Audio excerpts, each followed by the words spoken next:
Notre invité Sonia Mabrouk, le député Les Républicains des Alpes-Maritimes, Éric Ciotti, futur président de la commission d'enquête parlementaire sur l'attaque de la préfecture de police de Paris. Bonjour Éric Ciotti. Bonjour. Il y a les polémiques dont on va parler, mais il y a aussi surtout l'hommage hier dans la cour de la préfecture de police de Paris, très digne, une ambiance très lourde. Vous y étiez bien sûr, qu'avez-vous ressenti à ce moment-là? Une immense émotion. Nous étions dans le lieu de cette tragédie inédite qui a touché une institution majeure de la République, un grand service de renseignement qui a touché la grande famille de la police. Et c'est vrai qu'on ressentait hier une très très forte émotion. Il y avait les enfants des policiers assassinés et c'était poignant. Je garde l'image de ces enfants dans cette cour. Je mesure la douleur de leur famille, je mesure la douleur de tous les policiers qui font un travail exemplaire, admirable, formidable, qui sont souvent décriés, attaqués, mais qui sont aujourd'hui pris pour cible. L'uniforme de la République nous protège, mais il les expose.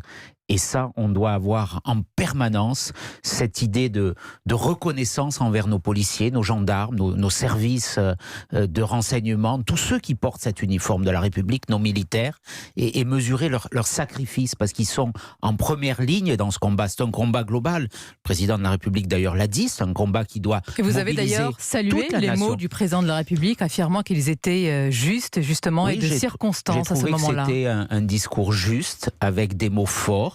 C'est un discours sans doute nouveau, si j'ai sans doute senti cette inflexion, ça a été relevé, un discours plus volontaire qui a cité le mal, qui a cité cet islamisme, cette hydre islamiste, qui a parlé d'islam dévoyé. Et il faut citer les mots pour mieux les combattre. Jusqu'à maintenant, il y avait une forme de déni de cet islamisme. C'est ce que j'ai reproché d'ailleurs au ministre de l'Intérieur, parce que ce qui participe de son discours totalement imprudent, c'est aussi derrière cette volonté de ne pas citer le mal, de ne pas citer l'adversaire. Il y a les mots, il y a les actes, Éric Ciotti. Justement, vous faites un procès en naïveté à ce gouvernement, l'accusant de déni dans sa lutte contre le terrorisme. Et le ministre de l'Intérieur a mis en avant, il vous a dit hier qu'il y a eu 59 attentats déjoués ces dernières années. C'est la preuve qu'il n'y a pas de déni ? Nos services sont au travail, ils sont efficaces, nos dispositifs ont été renforcés depuis 2012, depuis 2015. Nicolas Sarkozy a fait des réformes importantes avant 2012 sur le renseignement. Les gouvernements précédents, sous l'autorité de Manuel Valls, de Bernard Cazeneuve, ont fait des propositions. Je les ai toutes soutenues. Ce que j'ai reproché, c'est d'ailleurs pas au gouvernement, c'est à Christophe Castaner, c'est cette forme d'imprudence, de paroles totalement non maîtrisé, non vérifié, quelques minutes après ce drame. Mais venons-en justement à ce moment précis. Christophe Castaner a dit, je le rappelle, cet homme n'a jamais présenté le moindre signe d'alerte. Ciotti, un vif échange vous a opposé au ministre de l'Intérieur. Lui affirme avoir dit ce qu'il savait à l'instant T. Est-ce que vous n'y croyez pas? Est-ce que vous l'accusez de mensonge? Il y a deux solutions. Soit il connaissait le parcours qu'a révélé dès le lendemain le procureur de la République de cette personne, et auquel cas c'est une dissimulation extrêmement grave. Je ne vais pas dans ce sens. Ce serait très grave, un ministre de l'Intérieur qui cache la vérité. Bien sûr, ce serait un scandale d'État. Soit, ce qui relève plutôt de la réalité, il a parlé trop vite, sans vérifier, et ça traduit, et c'est pas la première fois qu'il le fait, vous en conviendrez, une forme d'amateurisme. Dans tous les cas, ça ne rassure pas le ministre de l'Intérieur. C'est le chef de la police, il est aujourd'hui en charge de la sécurité, il doit rassurer. Qui, sincèrement, aujourd'hui, fait confiance en Christophe Castaner, voit en Christophe Castaner quelqu'un susceptible de protéger les Français. Vous continuez à éric Ciotti, qu'il n'est plus crédible dans ses fonctions? Sa crédibilité, elle est altérée, bien sûr. Il a à côté de lui quelqu'un... Altérée, c'est-à-dire vous continuez à demander sa démission? C'est à lui, au président de la République, de décider. Mais vous savez bien que le président de la République le soutient probablement, comme le ministre, le Premier ministre. On verra si on lit dans la presse. Ah bon, vous avez des informations peut-être? Lisez la presse. Des confidences semblent dire que ce soutien, il est quand même plus fragile. Il a à côté de lui quelqu'un que je respecte, Laurent Nunez, qui est un professionnel. Il n'a pas parlé, lui, à tort et à travers, chaque fois. Donc, la situation est grave, la menace, elle est forte. Ça nécessite de la responsabilité. Mais justement, quelle est la priorité après cette terrible attaque? Quelle est votre priorité? Chercher des coupables ou obtenir des réponses pour tenter d'expliquer les dysfonctionnements? Que cela ne se produise plus. Mais qui peut? Honnêtement, j'allais dire les yeux dans les yeux, Éric Ciotti, qui peut garantir aujourd'hui qu'une telle attaque ne se reproduira pas? Qui peut le dire, quelle que soit la couleur du pouvoir? Bien entendu, je l'ai toujours dit. Vous savez, j'ai présidé la commission d'enquête déjà après Charlie Hebdo. Je ne suis pas aujourd'hui dans la polémique. Le risque zéro Vous ne l'êtes plus, alors. Le risque zéro n'existera jamais. Mais dans cette affaire, il faut tirer toutes les conséquences. Ça sera l'objet de cette commission d'enquête. Il y a eu des failles, il y a eu des fautes. C'est le Premier ministre qui le dit, c'est le gouvernement qui le dit. Il faut aujourd'hui des dispositions moins naïves. Et puis, sur le fond aussi, les discours, on est toujours un peu dans la même séquence. Prenons un exemple précis, pardonnez-moi, juste on s'arrête sur un point. Vous dites qu'il faut être moins naïf. Par exemple, sur le processus de radicalisation, le gouvernement a-t-il précisé hier, par la voix du ministre de l'Intérieur, quels sont les signes, les premiers signes précis qui doivent désormais constituer un signalement automatique? Écoutez, là aussi, les exemples. Il y a une commission qui a travaillé à l'Assemblée nationale qui a indiqué qu'il y avait 1609 exactement, personnes qui présentaient un profil de radicalisation dans des emplois sensibles, que ce soit dans les services publics, que ce soit dans les services de transport. Il y en a par exemple 80 à Roissy, il y en a une quarantaine dans les services de police et de gendarmerie.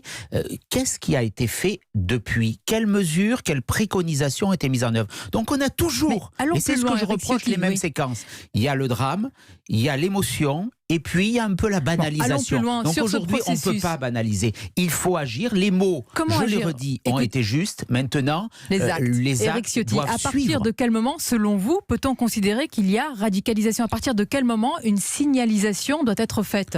Dès qu'il y a un doute, le doute comment le caractériser, doit profiter à la sécurité collective. Voilà. Moi, je le dis, le moindre signal faible doit conduire à des mesures. Alors, on va me dire, on va atteindre la liberté individuelle, on va attenter à cette liberté, mais la liberté collective, elle est là. Moi, ce qui m'importe, c'est la sécurité. C'est-à-dire que la sécurité doit primer sur les libertés individuelles et collectives. La sécurité collective, la liberté collective, parce que la liberté collective, donc la sécurité doit primer. Elle participe de la sécurité. Donc, je le dis, il faut mettre en vigueur ce principe de précaution. Il faut un principe de précaution en matière de terrorisme. Même si on agit préventivement, lorsqu'il y a un doute, vous savez, j'avais interrogé lors de la commission Diard l'ancien préfet de police Michel Delpech et Madame Bilancini, qui est la directrice du renseignement, là où s'est passé ce drame.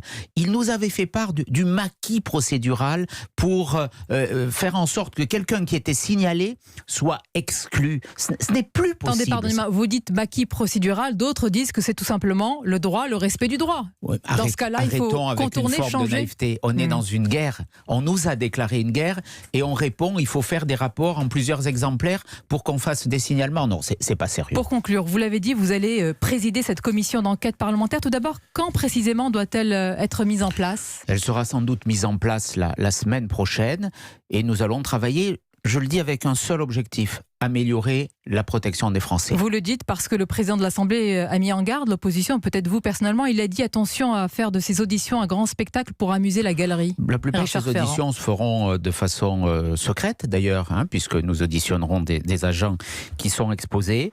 Mais moi, ce que je veux dire, c'est qu'aujourd'hui, le temps de l'action est venu. Ce matin, on a un sujet dans l'actualité. On a une manifestation à Gonesse qui appelle au soutien du terroriste, qui est prévu demain. Ce n'est pas tolérable. Je demande au ministre de l'Intérieur... Vous l'avez interpellé hier, Christophe Castaner, à ce sujet. Au ministre de l'Intérieur, que vous a-t-il dit? Non, je ne lui ai pas parlé de la manifestation. Quelqu'un l'a interpellé sur ce sujet. Je lui demande de l'interdire.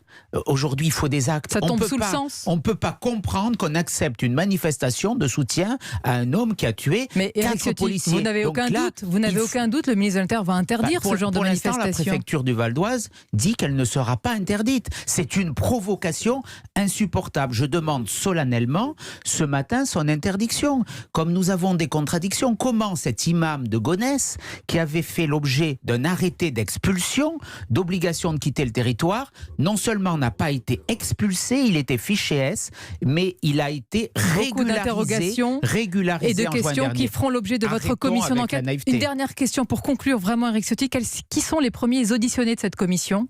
Nous le définirons. Le programme n'est pas encore fait. C'est secret ? Mais oui, on n'est pas obligé aujourd'hui de tout révéler. Mais moi, je ne veux pas faire une démarche médiatique. Ça sera quelque chose de responsable, de sérieux et qui doit déboucher sur des actes. Eh ben, nous aurons l'occasion de suivre cette commission d'enquête parlementaire. Vous l'avez donc annoncé, qui sera mise en place la semaine prochaine autour de cette attaque. Merci Éric Ciotti d'avoir été notre invité ce matin sur Europe 1. Merci.